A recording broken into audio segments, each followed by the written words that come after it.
السلام علیکم ناظرین، میں نازیہ شکیل احمد حسن فیروز کی ایک تحریر آپ کی خدمت میں پیش کرنے جا رہی ہوں جو کہ ایک ریٹائرڈ شخص کے بارے میں ہے۔ امید ہے آپ کو پسند آئے گی۔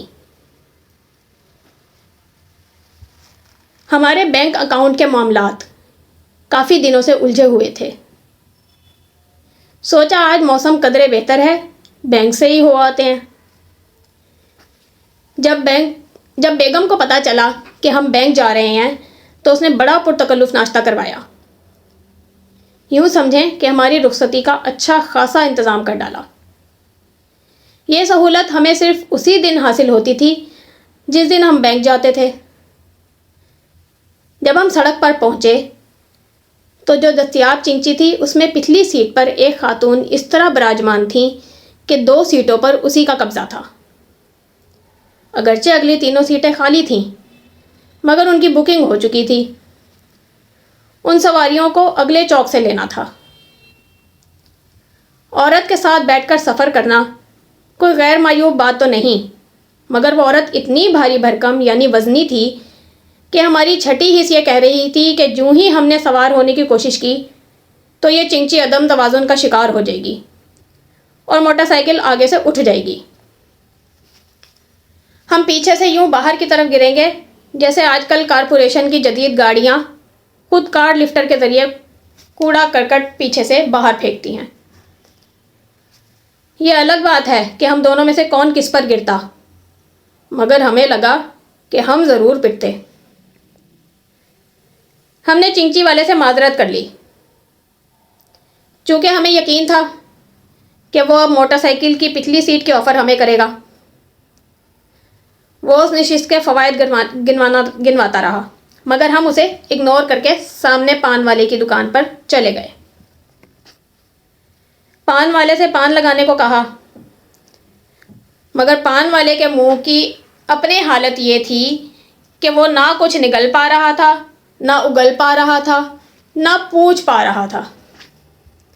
لہٰذا ہم نے اس کی بے بسی کو مد نظر رکھتے ہوئے خود ہی اپنے پان کی نسل کے بارے میں بتا دیا۔ پھر وہ سکون سے پان لگانے لگا۔ اچانک سر اٹھا کر اس نے سامنے دیکھا اور اس کے منہ سے جو اوئے کی آواز نکلی تو اس کی پیک سے نہ صرف اپنی ساری قمیض لال ہو گئی بلکہ اس کا کچھ تبرک وہاں کھڑے ہم جیسے گاہکوں کے حصے میں بھی آ گیا۔ اسی لمحے ہمیں اپنی بیگم کا خیال آیا۔ خیر، اس میں ہمارا کیا قصور تھا؟ مگر ہمارے ساتھ کھڑے ایک صاحب کی قمیض رنگ برنگی تو ہوئی مگر اب اس کے رخسار اور کان بھی لال ہونا شروع ہو گئے۔ اس سے پہلے کہ کوئی سر وغیرہ لال ہوتا ہم نے اس اوئے کی وجہ جاننے کے لیے پلٹ کر دیکھا تو ہو بہو وہی تعبیر تھی جو ہم نے چنچی میں سوار ہونے سے پہلے سوچی تھی۔ ہم نے دیکھا کہ وہ بھاری بھرکم عورت اوندھے منہ گری ہوئی ہے اور 3 سے 4 لوگ اسے اٹھانے کی ناکام کوشش کر رہے تھے۔ چونکہ اس کی ٹانگیں چنچی کے پچھلے حصے میں پھنسی ہوئی تھیں اس لیے آگے سے موٹر سائیکل ابھی تک ہوا میں معلق تھی۔ قریب بیٹھا ایک شخص زور زور سے کرا رہا تھا۔ ہم نے قریب جا کر دیکھا تو وہ شخص کچھ ضرورت سے زیادہ ہی کرا رہا تھا۔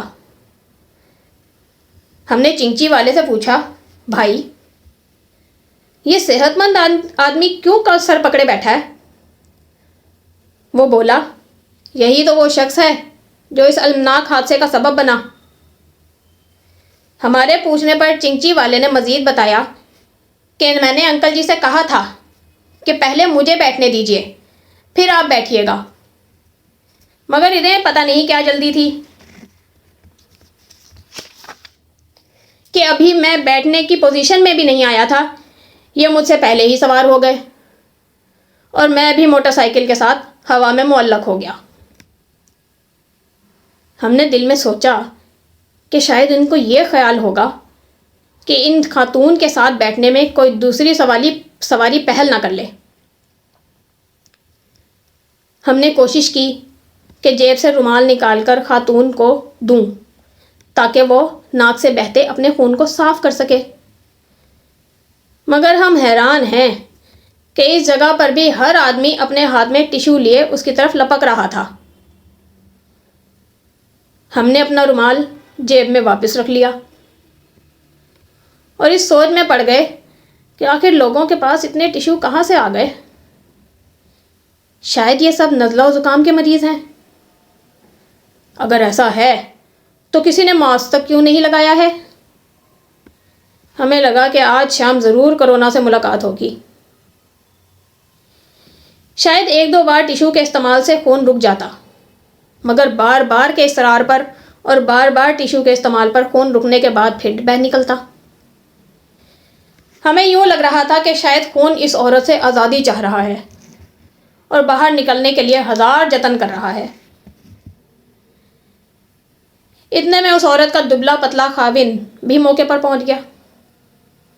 اس عورت کا منہ سڑک پر لگنے کی وجہ سے جگہ جگہ سے رگڑ زدہ ہو گیا تھا اور ان زخموں سے خون لگاتار رس رہا تھا۔